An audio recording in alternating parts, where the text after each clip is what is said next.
कहानी है रामपुर गांव की, जहां के मर्द महिलाओं को हमेशा नीचा दिखाने की कोशिश में रहते। अरे अभी तक खाना नहीं आया क्या? मुझे एक और शादी करने की जरूरत है। नहीं जी नहीं, ऐसा मत करना, वरना मैं कहाँ जाऊंगी। खाना लेकर मैं अभी आई जी।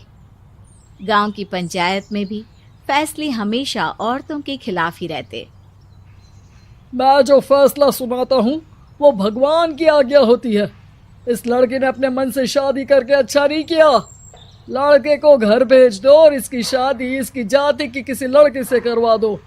लेकिन ये लड़की, इसे तो गांव के बाहर निकाल दो। नहीं नहीं जमींदार साहब, ये क्या बोल रहे हैं? ऐसा नहीं हो सकता। मेरी बेटी मासूम है, इसे अच्छे बुरे की समझ नहीं है। अरे कहाँ जाएगी ये बेचारी? कहाँ जाएगी? इतनी चिंता है तो पूरे परिवार का गांव निकाला कर देते हैं। बेचारे पूरे बसे बसाए परिवार को गांव छोड़ना पड़ता है। चाहे जो हो, अगर बेटियों को कंट्रोल नहीं कर सकते तो गांव में रहने का कोई मतलब नहीं है। यहाँ औरतों को दब कर रहना होगा। कोई भी अपने हिसाब से कुछ नहीं कर सकता, सब ईश्वर की मर्जी से ही होगा। तभी गांव का एक आदमी दौड़ा दौड़ा आता है। सरपंच साहब, जमींदार साहब, वो कालिया है ना, उसकी बेटी पढ़ने के लिए शहर जा रही है। अच्छा, ये कब हो गया? और कालिया की हिम्मत कैसे हो गई ऐसा करने की? लेकर आओ उसे और उसकी बेटी को। बस फिर क्या था, हाजिर हो जाते हैं कालिया और उसकी बेटी सरपंच के सामने। अरे कालिया, ये क्या सुनने में आ रहा है? बेटी को इंजीनियर बना रहा है तू? और ये बता, गांव में तो स्कूल नहीं है, फिर कहां से इतनी क्लास पास कर गई तेरी बेटी? राधा, जो कि कालिया की बेटी है, उसे लगता है कि सरपंच उसकी तारीफ कर रहे हैं। सरपंच जी, मैंने ऑनलाइन पढ़ाई की है, डिस्टेंस लर्निंग से। सभी में मैंने अच्छे नंबर पाए हैं, जिसे देखते हुए शहर की इंजीनियरिंग कॉलेज में मुझे स्कॉलरशिप मिली है। वाह जी वाह, क्या होती है ये? पहले तो ये बताओ, फिर आगे की बात करते हैं।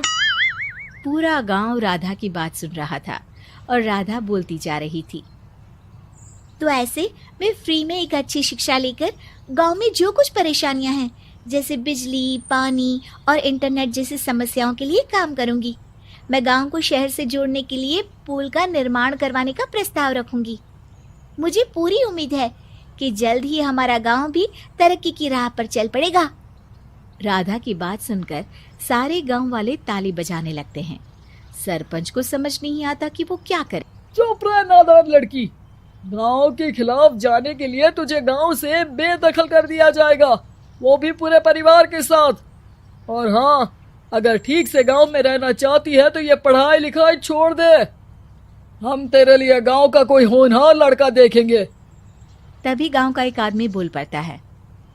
अरे नहीं नहीं सरपंच जी, राधा बिटिया जो बता रही है, अगर वैसा हो जाए तो हम लोगों को पैसा कमाने के लिए बाहर नहीं जाना पड़ेगा।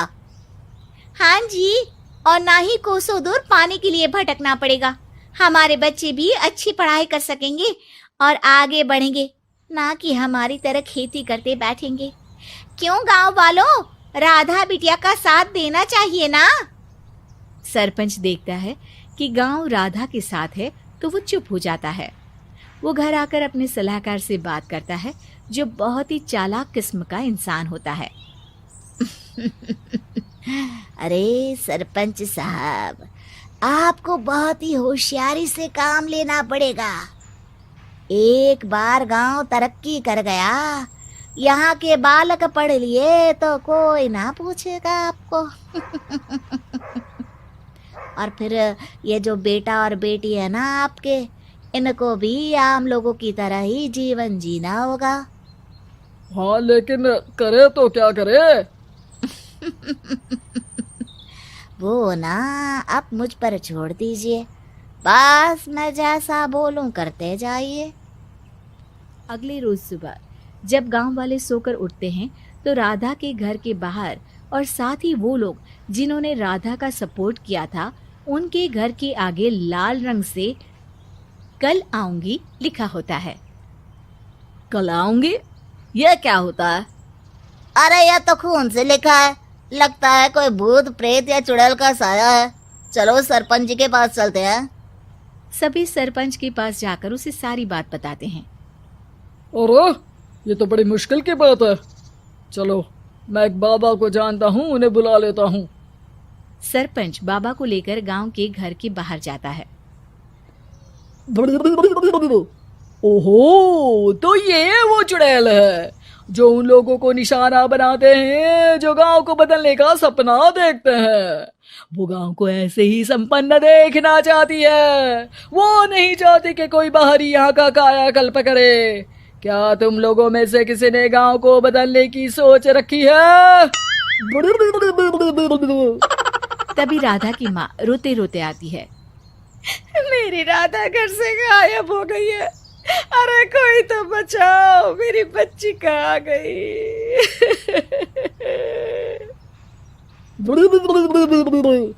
ले गई वो चुड़ैल, तेरी बच्ची को ले गई।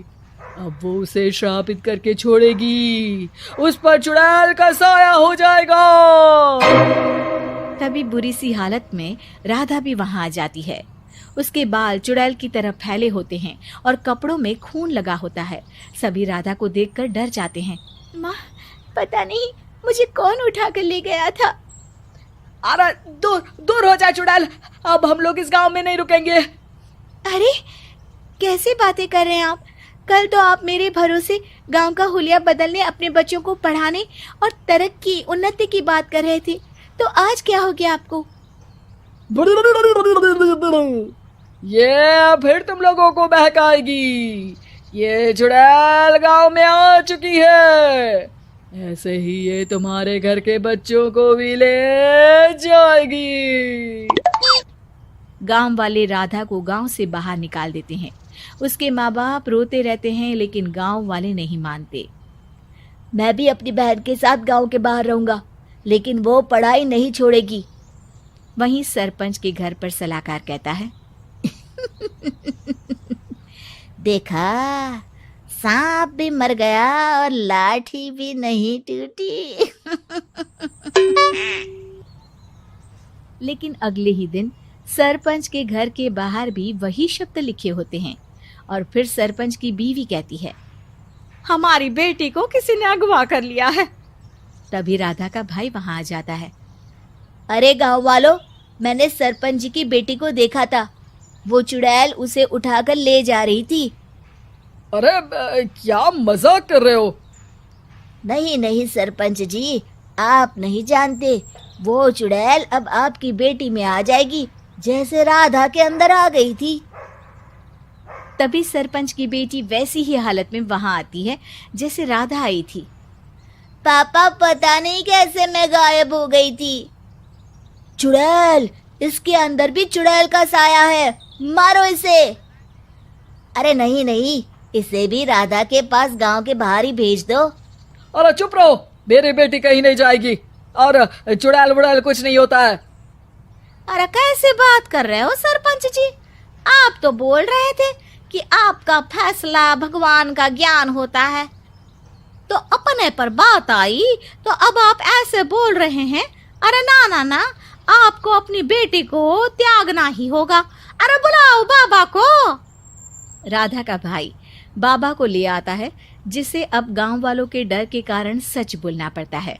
मैं कोई बाबा नहीं हूँ, मैं तो मोची था। ये सलाहकार महोदय ने मुझे कहा था एक्टिंग करने को।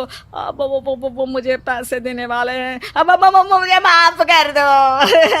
गलती हो गई, मुझे माफ कर दो। तभी वहां राधा आ जाती है।